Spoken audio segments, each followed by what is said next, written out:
Czechoslovakia. You want to come get some economic aid? Yeah, but I have to check with my mom first. Mom is not happy. Sorry, and a What little was more wrong cocky. with And the he finally people back then? How is possible that there were so many dictators back then, man? This is crazy, you know. Monarchy failed, right?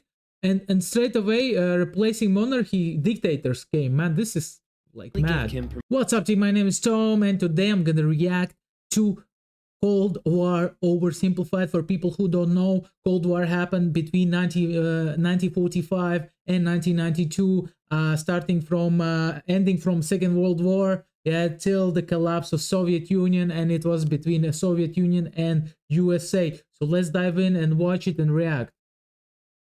Germans put Lenin on a train and sent him all the way back to Russia, hoping he and his mates would create an internal crisis. And create an internal crisis they did. The government was overthrown. Well, I wouldn't say that they like created the crisis. Crisis was already there. So basically, they were the people who put the fire to it. Yeah. So it's like imagine there's like a barrel of some kind of thing that might just blow up, you know, and they just put the fire into this barrel, you know, and this is what they did. Lenin was in charge. He immediately pulled out of the First World War, made the country communist, started a 3-year-long civil war, got shot, broke the economy, caused a famine, and then he died. On his deathbed he said, "Hey man, tell whoever's in charge of giving people jobs not to let that jerk Stalin become the next leader.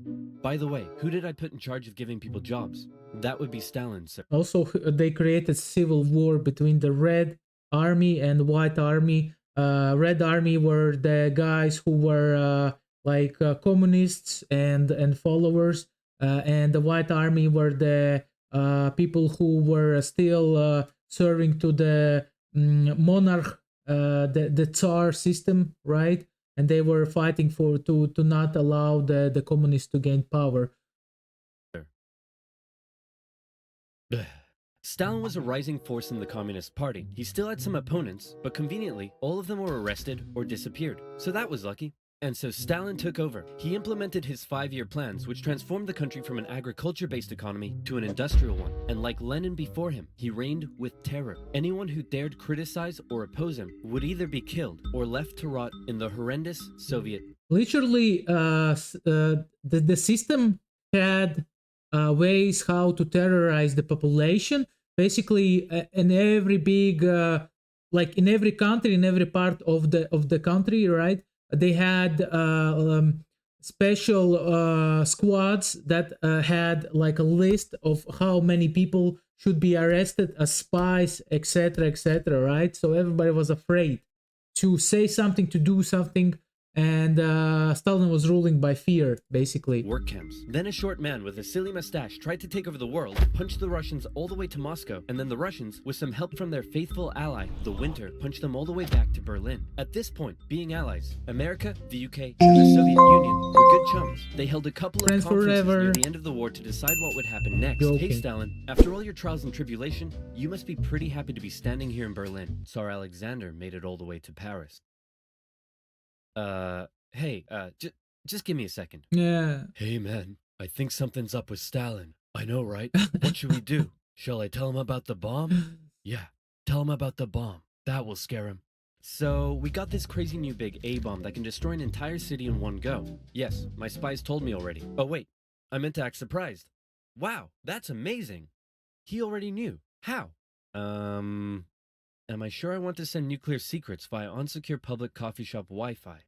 Yeah, there were spies. There were basically spies in USA who were working for communists, and they were able to send information to Soviet Union, and this is how the Soviet Union basically received information about the bomb, about all the stuff. You know, back then there was no social media, there was like no internet, and you know, like people were sending spies and using spies, you know, governments to gain information from other countries.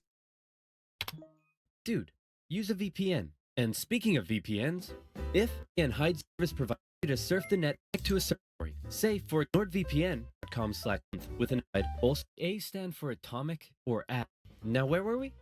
Oh yeah.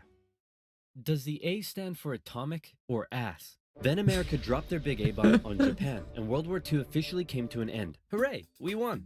Okay, so now it's time to establish the New World Order. Stalin, you're in charge of Eastern Europe. Now, we want you to let them all hold elections. Oh yes, of course, elections. And these elections will be free and fair, right? Oh yes, certainly, free and fair. Definitely free and fair. Communist, communist, communist, communist, communist, communist. If that's not free and fair, I don't know what is. Throughout Eastern Europe, Soviet puppet governments were established as a buffer zone between the USSR and the West, with Churchill proclaiming an Iron Curtain had descended across the continent. The relationship between the old allies was deteriorating fast. Over the next few years, the British intervened in the Greek Civil War to prevent a communist takeover. In Turkey, the Russians began demanding more control of Turkey's sea access routes, which prompted the US to send their largest battleship to Turkey for a friendly visit. After World War II, Iran was now occupied by both the Soviets and the British, with an agreement to both pull out once the war. Like, just imagine the amount of territory that the Soviet Union was controlling back then. It was like a lot, man. And still, it was not enough. They wanted more, and more, man. This is crazy. It was over. The British pulled out. Stalin was like, you know what? I think I might stick around. All in favor of kicking Russia out of Iran? You want to know something? You guys suck. Pressure from the UN forced the Soviets to leave, and with the establishment of NATO, the Soviets had no doubt that the West was out to encircle and destroy them. And America announced the Truman Doctrine, in which they basically said, those guys are not cool, cannot be trusted, and we will do everything we can to prevent the spread of communism around the world. Many view this moment as the official declaration of the Cold War. Back in Europe, everyone was living in a post-apocalyptic void brought on by the Second World War. Cities reduced to rubble, not enough Man, food. it was like, terrible. imagine this, like the cities were just destroyed. Everything was destroyed, man. And then like soldiers are everywhere, man. How crazy is that? This is great. The more they suffer, the more likely it is they'll turn to communism. Dude, you're really messed up. What's wrong with you? My father used to punish me severely. America realized what was going on and quickly made a move. Under the Marshall Plan, they sent $12 billion to Western Europe for its economic recovery. The countries of Stalin's Just Eastern take Bloc my looked on money with and shut envy. up. Hey, Czechoslovakia, you want to come get some economic aid? Yeah, but I have to check with my mom first. Mom is not happy. Sorry, America. I can't come. This was a full-on economic battle raging between capitalism and communism in Europe. If the Western nations developed faster and better than the East, that would be a defeat for Stalin. So he set up his own rival economic recovery plan, which he called Comecon, and he also set up Common Form, which gave him more political control over the Eastern Bloc. But nowhere did this economic battle rage harder than in the city of Berlin. Caught over 100 miles behind Soviet lines, the city had been divided up between the Allies, and the western segments were still under Western control. East Berliners Man, could this travel is freely to crazy. West Like Berlin. you controlling the city, the half of the city, but all the territory around the city doesn't belong to you. Man, this is mad. Economic prosperity and think, maybe this communism thing ain't so great after all. I'm gonna have fun tonight. You're home late. Oh, Stalin, I was just out with my friends. Friends? You stink of capitalism. You're out engaging in imperialist debauchery again. I swear, Ivan, I can't keep doing this. Stalin wanted the West out, so he said, hey, guess what?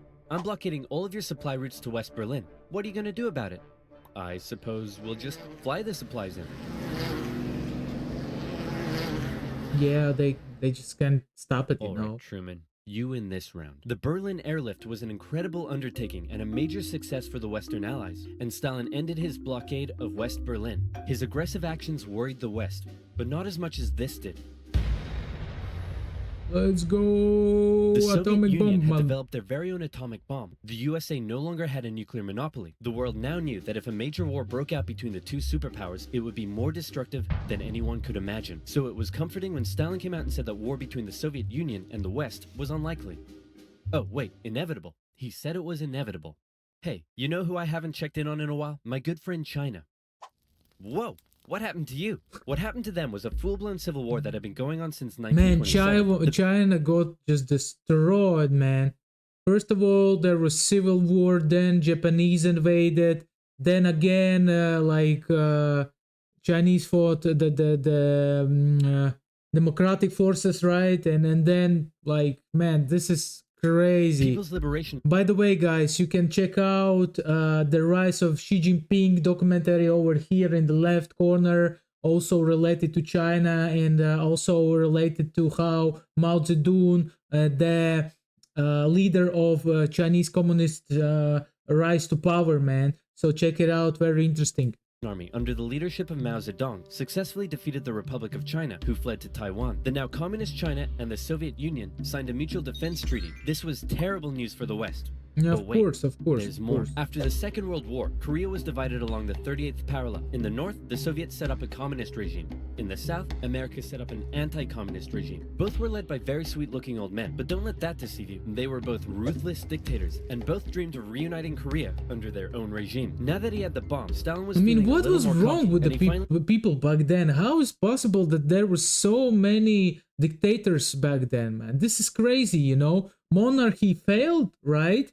And straight away replacing monarchy, dictators came. Man, this is like gave mad. Kim permission to attack. The North launched a surprise invasion of the South on June 25th, Man, this war 1950. also With was Soviet aid, the crazy, North man. Koreans steamrolled through, taking Seoul and There's a movie, I guess, about the Korean War, man. That was like a ruthless war, man. Ruthless, relentless.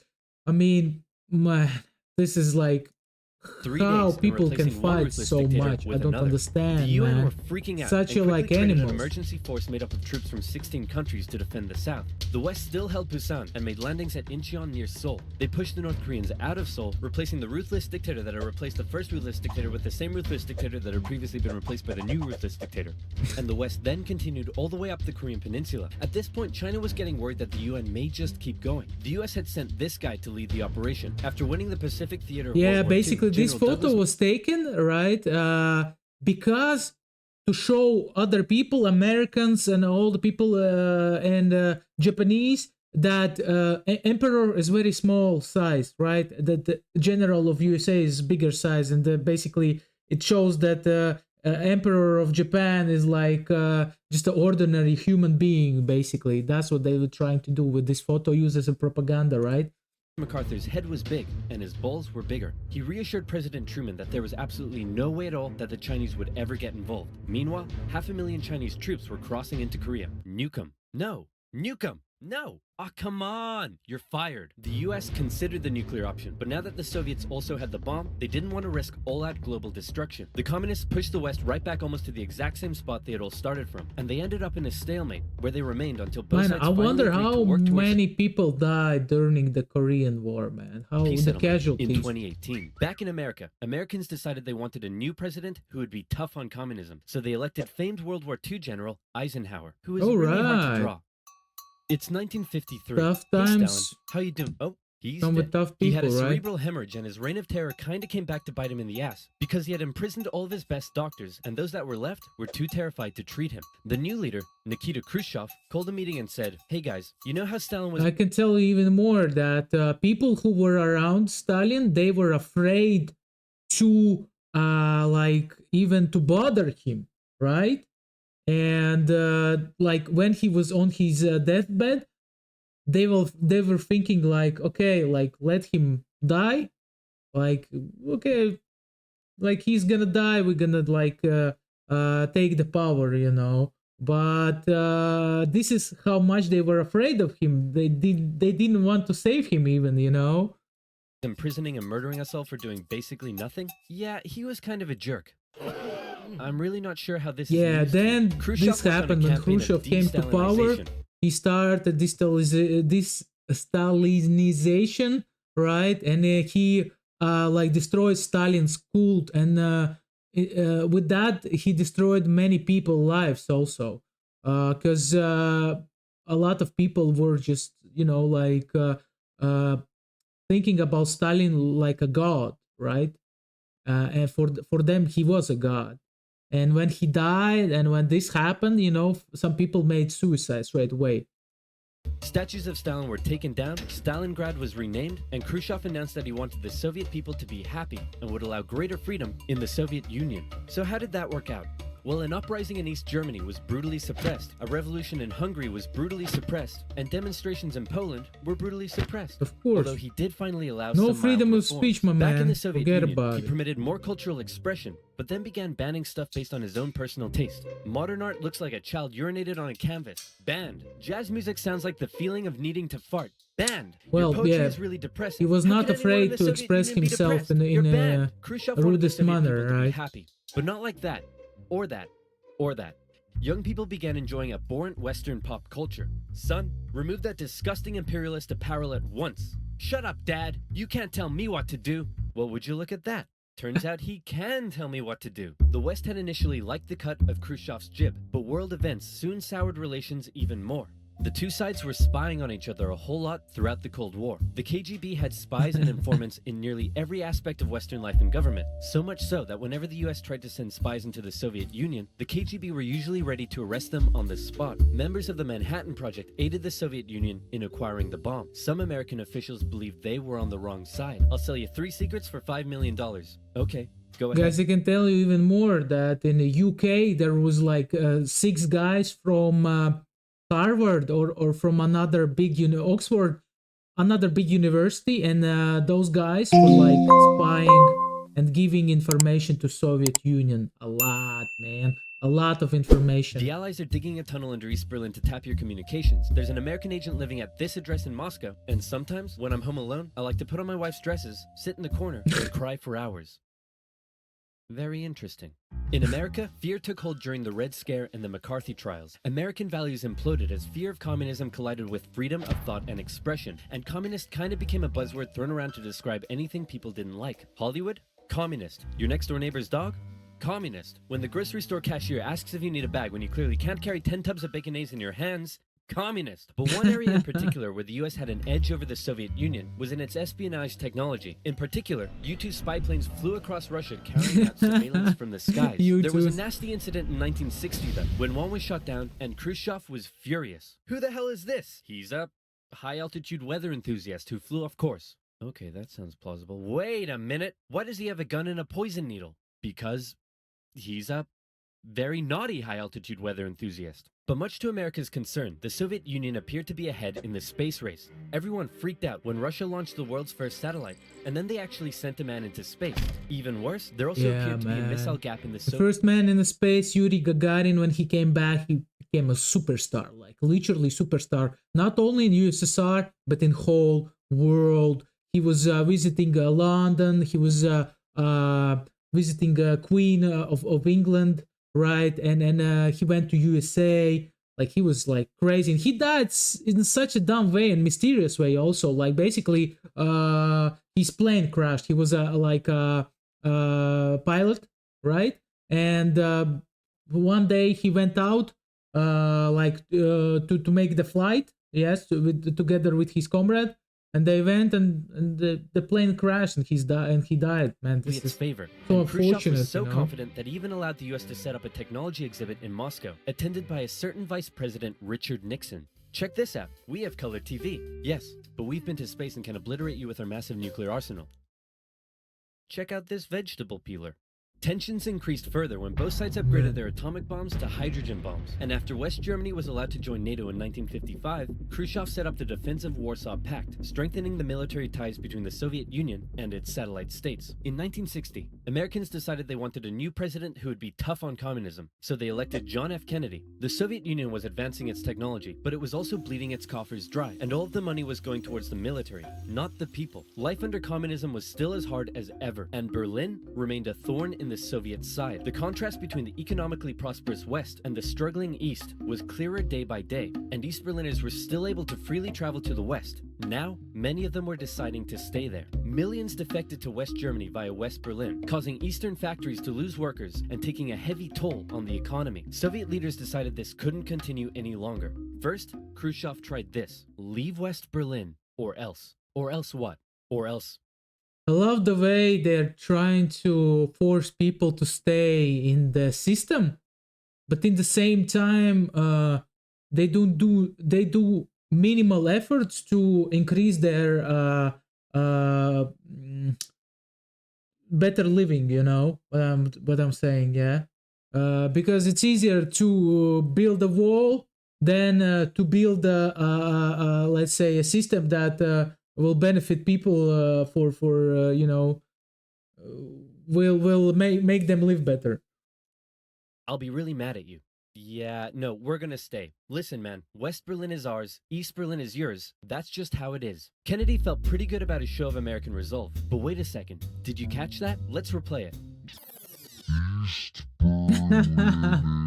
Man, this is nice. I love the Kennedy way just he told does. Khrushchev that the USA wouldn't interfere in what the Soviets did with their section of Berlin. So Khrushchev came up with a new idea. We're gonna build a wall, and it's gonna be a big, beautiful wall, and it's gonna keep out all the Mexicans. Yeah, so it's easier, always easier to build a wall than all the Mexicans. do On August some goods for 13th, people. 1961, Berliners woke up to find their city divided into two, with barbed wire and guards blocking the border between east and west. Over time, a wall was constructed throughout the city. Families were torn apart. Thousands would risk their lives escaping over the wall, and hundreds would die trying. To the despair of Berliners, the West were unable to do anything about it. But the wall did put on full display the failure of the communist system. As Kennedy said, democracy is not perfect, but we have never had to put a wall up to keep our people in.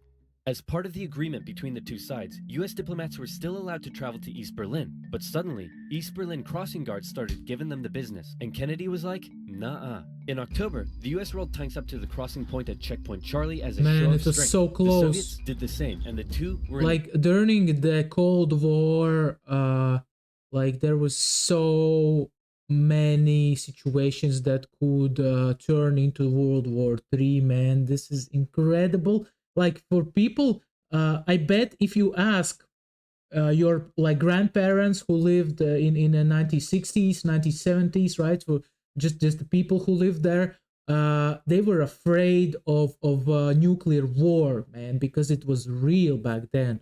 You know that it was real that like it's gonna start, man, because Soviets moved the rockets to Cuba, right? Right at the border of United States, man. It is real as it gets, you know. Standoff. They stayed like that for 16 hours, and the world braced for nuclear Armageddon. Thankfully, though, Kennedy called Khrushchev directly and was like, hey man, this is getting way too hot. How about you back your tanks up by an inch and we'll do the same? Sounds good. Okay, how about you back your tanks up by another inch and we'll follow suit? Alright, hey, you want to do another inch? And they both very slowly inched away from the apocalypse. Phew, let's hope that's the biggest crisis of my presidency. It wasn't.